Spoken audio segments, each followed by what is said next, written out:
Shalom, jumpa lagi dengan saya Teresia Henlo, mahasiswa Universitas Terbuka jurusan Magister Pendidikan Dasar. Saya akan menjawab tugas diskusi 3 ini pada mata kuliah Studi Komparatif Pendidikan Dasar di berbagai negara dengan tema pendidikan formal dan informal. Selamat menyaksikan.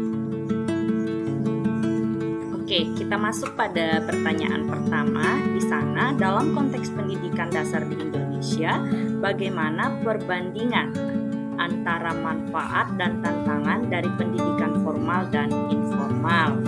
Nah, manfaat pendidikan formal di Indonesia adalah penyampaian kurikulum yang terstruktur, pengakuan resmi terhadap hasil belajar, serta keterkaitan langsung dengan jenjang pendidikan lanjutan.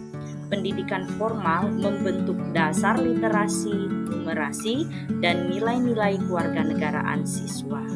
Sementara itu, pendidikan informal seperti kegiatan keluarga, komunitas, atau organisasi keagamaan memberi ruang lebih fleksibel untuk mengembangkan keterampilan sosial, kreativitas, dan peranan pengetahuan secara kontekstual yang terkadang belum banyak dikembangkan dalam pendidikan formal.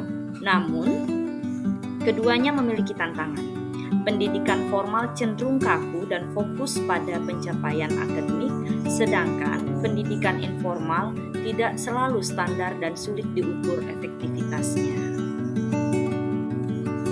Pertanyaan selanjutnya, sebagai guru pendidikan dasar, bagaimana Anda dapat mengintegrasikan elemen-elemen pendidikan informal ke dalam kurikulum formal untuk meningkatkan keterampilan sosial, kreativitas, dan penerapan pengetahuan dalam kehidupan sehari-hari siswa? Sebagai guru pendidikan dasar, khususnya guru mata pelajaran PPKN, saya dapat mengintegrasikan pendidikan informal ke dalam kurikulum formal, yaitu dengan materi contohnya investigasi norma di lingkunganku. Nah, dengan cara yang pertama, saya mengadakan pembelajaran berbasis proyek atau yang disebut dengan PJBL, di mana melibatkan interaksi siswa dengan lingkungan sekitarnya, seperti contoh tadi investigasi norma di lingkunganku.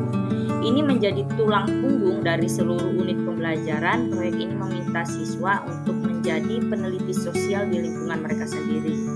Siswa tidak hanya menghafal definisi norma dari buku, tetapi mereka menemukan norma tersebut secara langsung. Nah, pengetahuan mereka dapat diobservasi interaksi di luar sekolah, menjadi data utama dalam proyek mereka. Yang kedua, mengundang narasumber dari luar sekolah. Nah, di sini narasumber memberikan perspektif nyata yang tidak bisa didapatkan dari buku teks. Nah, pengetahuan pengalaman hidup narasumber adalah bentuk pendidikan formal yang sangat berharga. Ini menunjukkan kepada siswa bahwa belajar PPKN bukan hanya teori, tetapi prakteknya dalam kehidupan sehari-hari. Nah, siapa saja yang saya undang? Seperti Ketua Karang Taruna, untuk berbagi pengalaman tentang bagaimana mereka membuat aturan main dalam kegiatan kepemudaan, cara menyelesaikan konflik antar pemuda atau program kerja bakti. Nah, seperti tokoh adat atau sesepuh kampung. Nah, di sini mereka menceritakan tentang norma-norma adat atau tradisi yang masih dijaga di lingkungan tersebut dan mengapa itu penting. Yang ketiga, itu polisi. Bukan untuk menakut-nakuti, tetapi untuk berbagi cerita dari sisi humanis tentang pentingnya norma hukum dalam menjaga keamanan sehari-hari, serta bagaimana peran masyarakat. Yang ketiga, yaitu melibatkan orang tua dalam proses pembelajaran. Kita tahu sendiri, orang tua adalah sumber pendidikan informal utama bagi anak. Tugas ini memvalidasi peran orang tua sebagai pendidik dan menjadikan rumah sebagai laboratorium belajar pendidikan Pancasila. Nah, contohnya memberikan tugas rumah yang berjudul Aturan Emas di Keluargaku. Di sini instruksinya di mana anak mewawancarai ayah, ibu atau wali murid di rumah. Nah, tanyakan 3 aturan paling penting yang harus ditaati di rumah mereka. Mengapa aturan itu dianggap penting? Dan yang ketiga, apa sanksi atau konsekuensi jika aturan itu dilanggar? Dan yang keempat, tuliskan hasilnya dalam selembar kertas lalu meminta orang tua untuk menandatangani. Yang keempat, mendorong siswa berbagi pengalaman dari luar sekolah, di mana di dalam diskusi kelas sehingga pengetahuan informal mereka dihargai.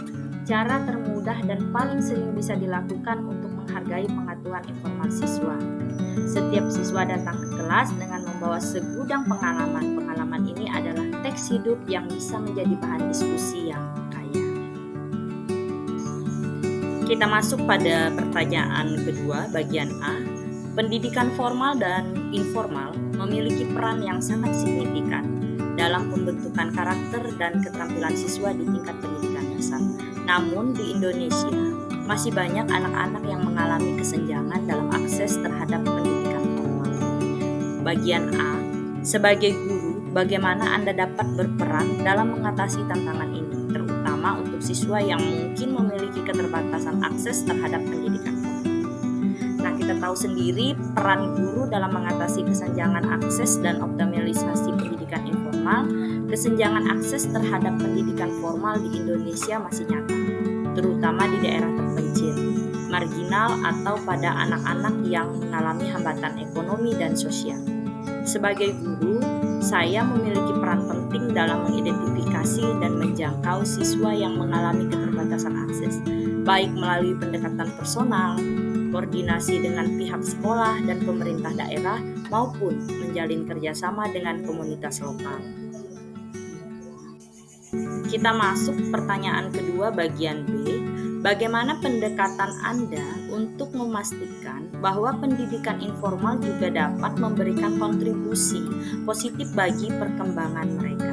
Beberapa pendekatan yang bisa saya lakukan. Yang pertama, memfasilitasi pembelajaran berbasis komunitas. Nah, di sini dengan membuat kelompok belajar di luar jam sekolah atau berbasis lingkungan tempat tinggal siswa.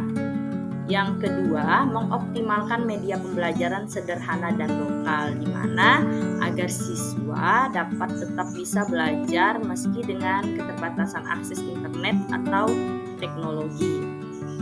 Yang ketiga, mendukung pendidikan informal, di mana dengan mendorong anak-anak terlibat dalam kegiatan positif di lingkungan mereka seperti Karang Taruna, kegiatan keagamaan, ataupun kursus keterampilan.